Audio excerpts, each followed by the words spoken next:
So today's video is going to be another story. I found this in a charity shop a few days ago, and I've been thinking of buying a book of fairy tales anyway to read to you guys, and I will probably do a small series. And I've had a flick through of this, and the pictures are really pretty, and I like the illustrations on the front. Yeah, it's very nice.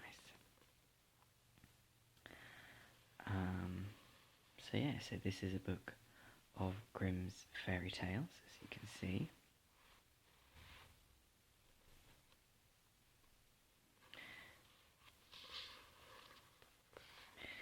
And there's lots and lots of different stories. There's stories that, to be honest, even I have never read or heard of. So I'll have just as much fun reading them to you as hopefully you will listening to them.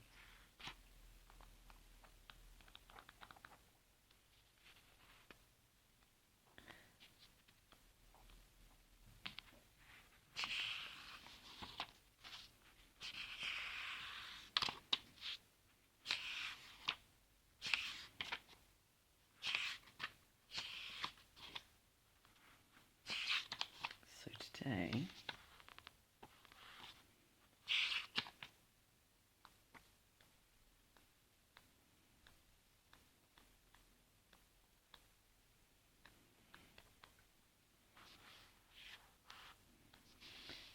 today I decided that I would read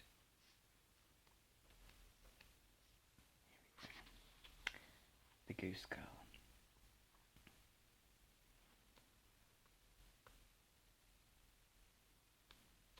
Okay, so get comfy, get snuggled in, get tucked up, and we'll begin. The Goose Girl. There lived once an old queen, whose husband had been dead many years. She had a beautiful daughter, who was promised in marriage to a king's son, living a great way off. When the time appointed for the wedding drew near, and the old queen had to send her daughter into the foreign land, she got together many costly things, furniture and cups, and jewels and adornments, both of gold and silver. Everything proper for the dowry of a royal princess, for she loved her daughter dearly.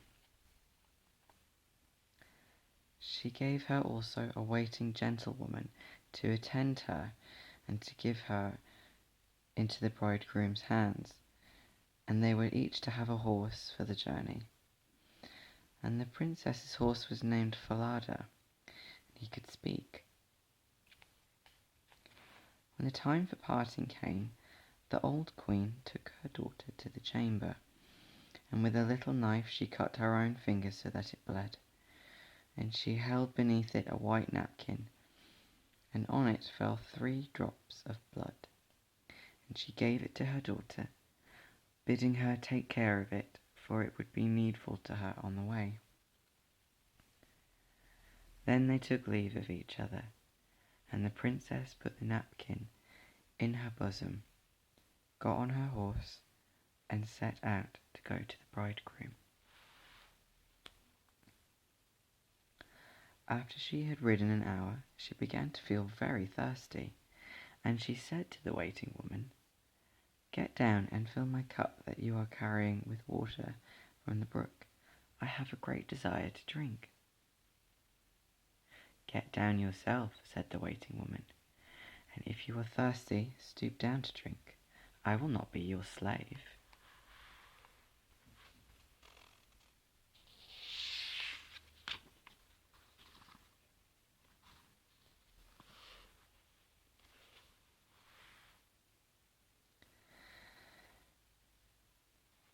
As her thirst was so great, the princess had to get down and stoop to drink of the water of the brook, and could not have her gold cup to serve her.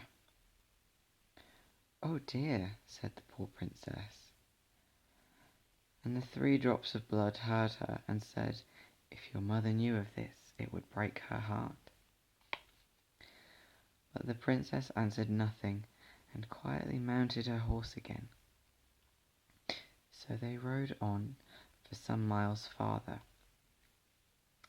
The day was warm, the sun shone hot, and the princess grew thirsty once more.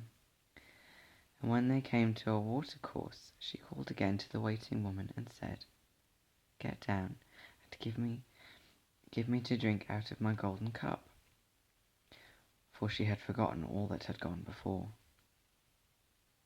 But the waiting woman spoke still more scornfully and said, "If you want a drink, you may get it yourself. I am not going to be your slave." So, as her thirst was so great, the princess had to get off her horse and to stoop towards the running water to drink. And as she stooped, she wept and said, "Oh dear." And the 3 drops of blood heard her and answered, "If your mother knew of this, it would break her heart." And as she drank and stooped over, the napkin on which were the 3 drops of blood fell out of her bosom and floated down the stream, and in her distress she never noticed it. Not so the waiting woman, who rejoiced because she should have power over the bride, who, now that she had lost the 3 drops of blood, had become weak and unable to defend herself. And when she was going to mount her horse again, the waiting woman cried, "Falada belongs to me, and this is jade to you." And the princess had to give way and let it be as she said.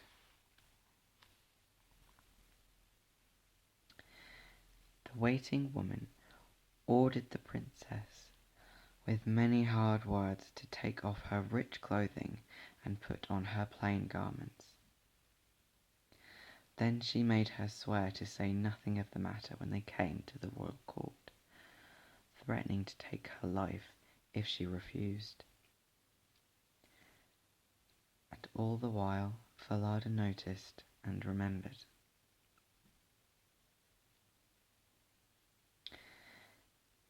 The waiting woman then mounted Falada and the princess, the sorry jade. They journeyed on till they reached the royal castle. There was great joy at their coming, and the king's son hastened to meet them, and lifted the waiting woman from her horse, thinking she was the bride. And then he led her up the stairs, while the real princess had to remain below. But the old king, who was looking out of the window, saw her standing in the yard, and noticed how delicate and gentle and beautiful she was. And then he went down and asked the seeming bride who it was that she had brought with her, and that was now standing in the courtyard. "Oh," answered the bride, "I only brought her with me for company. Give the maid something to do, so that she may not be forever standing idle."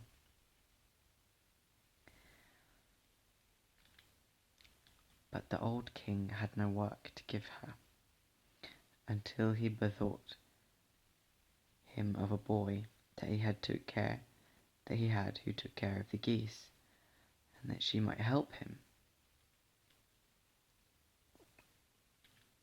So the real princess was sent to keep geese with the goose boy, who was called Conrad. Soon after, the false bride said to the prince, "Dearest husband, I pray thee do me a pleasure." "With all my heart," answered he. Then she said, Send for the knacker, that he may carry off the horse I came here upon, and make away with him.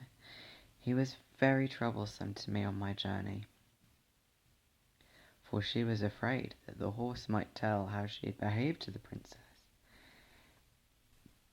And when the order had been given that Falada should die, it came to the princess's ears, and she came to the knacker's man secretly, and promised him a piece of gold if he would do her a service. There was in the town a great dark gateway through which she had to pass morning and evening with her geese, and she asked the man to take Falada's head and to nail it on the gate, that she might always see it as she passed by. And the man promised, and he took Falada's head and nailed it fast in the dark gateway.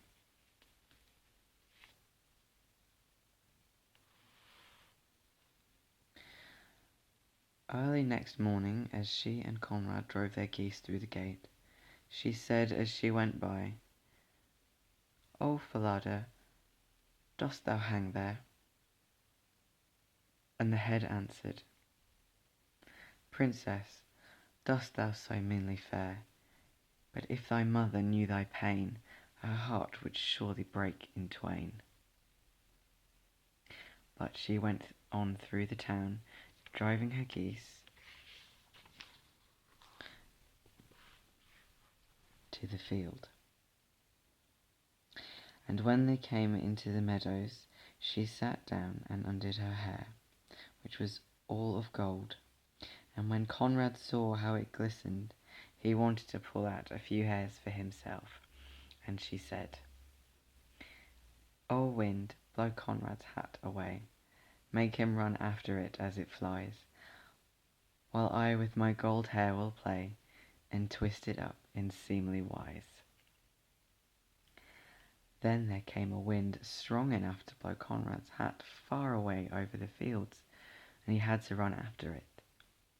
And by the time he came back, she had put her hair up with combs and pins, and he could not get at any to pull it out, and he was sulky and would not speak to her. So they looked after the geese until the evening came, and then they went home. The next morning, as they passed under the dark gateway, the princess said, "O Falada, dost thou hang there?" And Falada answered, "Princess, dost thou so meanly fare? But if thy mother knew thy pain, her heart would surely break in twain." And when they reached the fields, she sat down and began to comb out her hair. And then Conrad came up and wanted to seize upon some of it, and she cried, "O wind, blow Conrad's hat away, make him run after it as it flies, while I with my gold hair will play, and do it up seemly wise." Then the wind came and blew Conrad's hat very far away, so that he had to run after it, and when he came back again, her hair was put up again, so he could pull none of it out, and they tended the geese until the evening.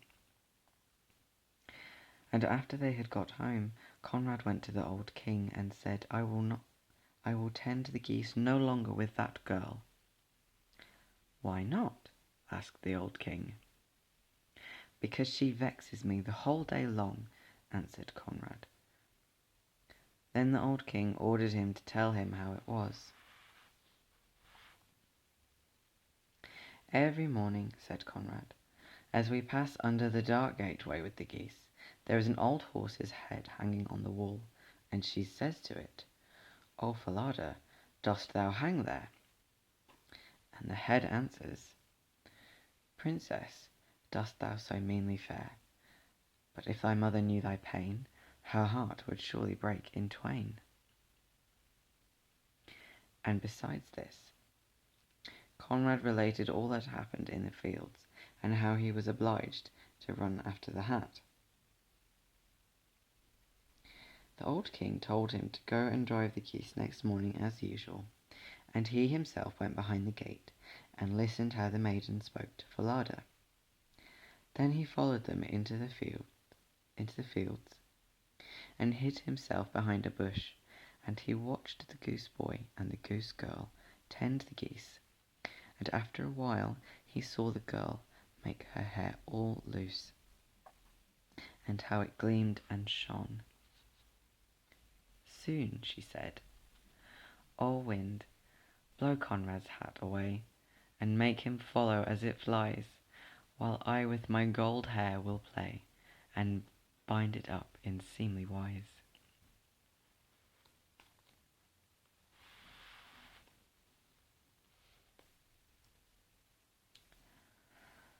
Then there came a gust of wind, and away went Conrad's hat, and he after it, whilst the maiden combed and bound up her hair. And the old king saw all that went on. At last he went unnoticed away, and when the goose girl came back in the evening, he sent for her, and asked her the reason of her doing all this. "That I dare not tell ye," she answered, "nor can I tell any man of my woe, but when I was in danger of my life, I swore an oath not to reveal it." And he pressed her sore, and left her no peace, but he could get nothing out of her. At last he said, "If you will not tell it me, then tell it to the iron oven," and went away. Then she crept into the iron oven and began to weep and to lament. And at last she opened her heart and said, "Here I sit, forsaken of all the world, and I am a king's daughter. And in the wicked waiting room, and a wicked waiting woman forced me to give up my royal garments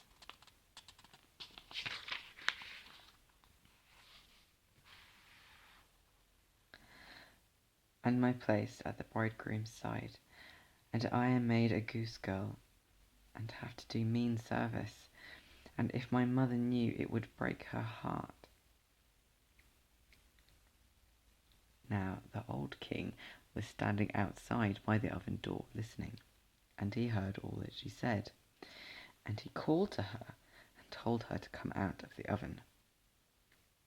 And he caused royal clothing to be put upon her, and it was a marvel to see how beautiful she was. The old king then called his son and proved to him that he had the wrong bride, for she was really only a waiting woman, and the true bride was here at hand, she who had been the goose girl. The prince was glad at heart when he saw her beauty and gentleness, and a great feast was made ready, and all the court people and good friends were bidden to it. The bridegroom sat in the midst with the princess on one side and the waiting woman on the other. The false bride did not know the true one, because she was dazzled with her glittering braveries.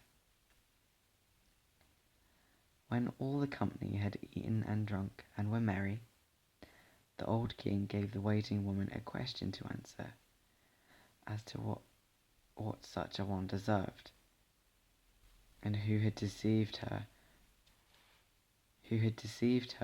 masters in such a manner,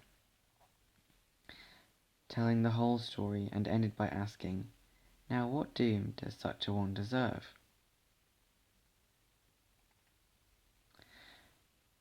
"No better than this," answered the false bride, "that she be put naked into a cask, studded inside with sharp nails, and be dragged along in it by 2 white horses from street to street until she be dead." "Thou hast spoken thy own doom," said the old king. "As thou hast said, so shall it be done." And when the sentence was fulfilled, the prince married the true bride, and ever after they ruled over their kingdom in peace and blessedness.